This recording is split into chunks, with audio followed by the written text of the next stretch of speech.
This presentation is for Artifact 1, Standard 1.1 ISTE Criterion 2, Set Professional Learning Goals, and Standard 4.2 ISTE Criterion 13, Co-Learn with Students About a New Digital Tool.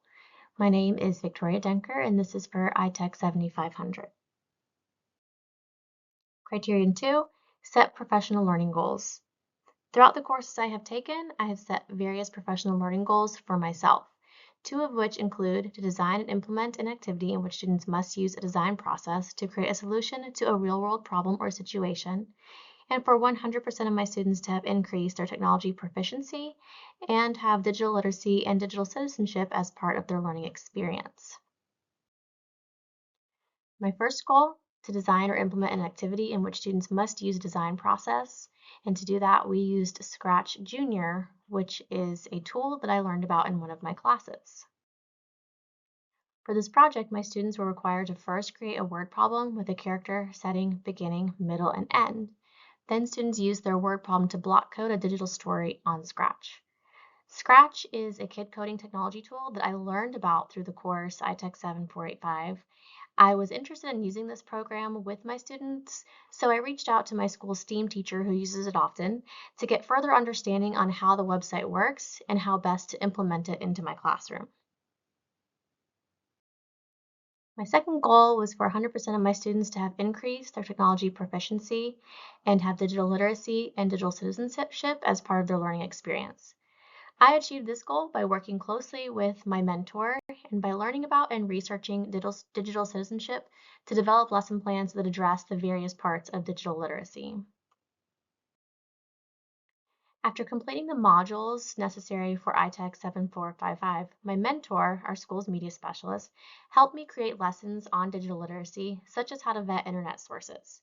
She referred me to several helpful websites, including our county's digital library that has pre-approved sources for students to use for their research.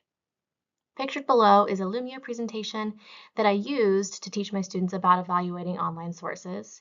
In the research phase of our informational writing unit, students learned how to curate sources and identify if the sites are relevant and accurate.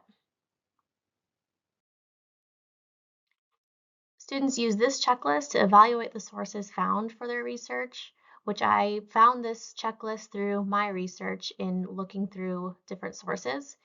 Once students identified the source as credible, they were able to use it for their research paper. While taking the course at KSU, I worked closely with my school's TTIS, that's our Technology Training Integration Specialist, to develop plans that teach students about digital citizenship. Also, through readings and research on various websites, such as Common Sense Education and ISTE, I was able to gain the knowledge necessary to create effective lessons. In this particular lesson, students learned how to be safe, respectful, and responsible digital citizens. Criteria 13, co-learn with students about a new digital tool. The digital tool that we learned about together was Lucidchart, which I was introduced to through a class. Students will create a concept map about the 3 regions of colonies using Lucidchart. So through the learning process, we reviewed basic Lucidchart skills, and then as a class, we watched several tutorial videos to get more understanding on how to use it. We experimented with the various tools and created basic concept maps to practice and understand how it works. We did this whole group and then independently. Students worked together to problem solve and troubleshoot. Students shared their newfound skills with myself and other students. And when I found that a few students were understanding it very well, they were assigned to be my IT helpers to assist with other students who were having trouble. And then students created the concept map for colonies.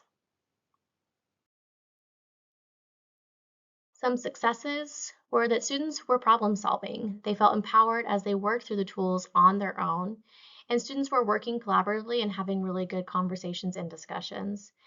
And students learned and understood that learning is an ongoing process and that even their teacher is constantly learning new things. Some failures were that some of the tools were difficult to navigate. There was some frustration with myself and students alike while trying to add lines and boxes. And the collaboration feature can get confusing and cluttered if there are too many collaborators. Thank you for listening.